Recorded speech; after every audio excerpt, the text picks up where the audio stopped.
ఇప్పుడు జగన్మోహన్ రెడ్డి గారు assembly start అయిన మొట్టమొదటి రోజు నుంచి కొత్త అసెంబ్లీ స్టార్ట్ అయిన మొట్టమొదటి రోజు నుంచి చెప్పడం జరిగింది ఈ ప్రతిపక్ష హోదా గురించి. ఆ తర్వాత అదే ప్రతిపక్ష హోదా మీద కోర్టుకు వెళ్ళారు. వాళ్ళు కోర్టులో ఇప్పటి వరకు కూడా అఫిడవిట్ ఫైల్ చేయని పరిస్థితి.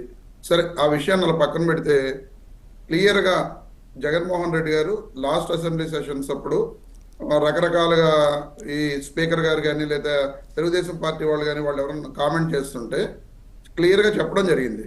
పెద్దిరెడ్డి రామచంద్రారెడ్డి గారి నాయకత్వంలో ఎమ్మెల్యేలు అందరూ మీకు ఎవరైతే వెళ్ళాలని అనుకుంటున్నారో వాళ్ళందరూ కూడా అసెంబ్లీకి మీరు వెళ్ళి కూర్చోండి అని చెప్పి క్లియర్గా చెప్పడం జరిగింది. వాళ్ళందరూ కూడా ఆ రోజు జగన్మోహన్ రెడ్డి గారితో చెప్పింది ఒకటే మాట, మీరు ఏ రోజునైతే అసెంబ్లీకి వెళ్తారో ఆ రోజునే మేము అందరం మీ వెనకాల వస్తాం, అప్పటి వరకు మేము వెళ్ళే ప్రసక్తే లేదు అని చెప్పి చెప్పడం జరిగింది. దాని మీద లేదు, ఎవరికి ఇష్టం ఉంటే వాళ్ళందరూ కూడా రామచంద్రారెడ్డి అన్న నాయకత్వంలో వెళ్ళి కూర్చోండి అని చెప్పి చెప్పారు. అది ఆ విధంగా అక్కడితోటే ఆగడం జరిగింది. ఇప్పుడు ఈయన టీడీపీ అధికార ప్రతినిధి గారు మాట్లాడుతూ చాలా నిందలు వేయడం జరిగింది. ఆయన అసెంబ్లీలో వాళ్ళ ప్రాంత సమస్యలు పరిష్కరించే ఉద్దేశం ఉంటే వాళ్ళు అసెంబ్లీకి రావాలి. ఇప్పుడు నిజంగా చంద్రబాబు నాయుడు గారు గతంలో చాలా పబ్లిక్ మీటింగ్స్లో చెప్పడం జరిగింది. ఏం మాట్లాడారు ఆయన, మాకు ఓటు వేసిన వాళ్ళకి మాత్రమే మేము పనులు చేస్తాం, వేరెవరికి పనులు చేసే ప్రసక్తే లేదు, అసలు వైఎస్ఆర్సీపీ వాళ్ళకి పనులు చేస్తే అసలు ఊరుకోము అని చెప్పి ఆయన కానీ లోకేష్ గారు కానీ చాలా డైరెక్ట్గా మీటింగ్స్లో కూడా చెప్పడం జరిగింది.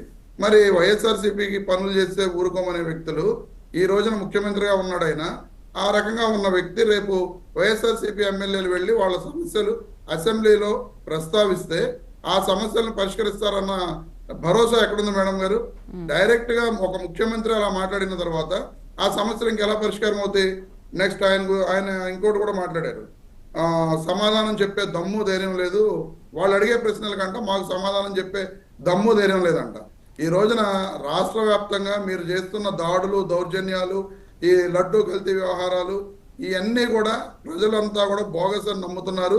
అసలు జగన్మోహన్ రెడ్డి గారు నిజంగా అసెంబ్లీకి వచ్చి కూర్చుని ఆయన మాట్లాడి మిమ్మల్ని ప్రశ్నిస్తే ఒక్క దానికి కూడా అసలు బయట ప్రెస్ మీట్ పెడితేనే ఆ ప్రెస్ మీట్ లో అడిగిన వాటికి ఈ డేటా విత్ డేటాతో ఆయన మాట్లాడుతుంటే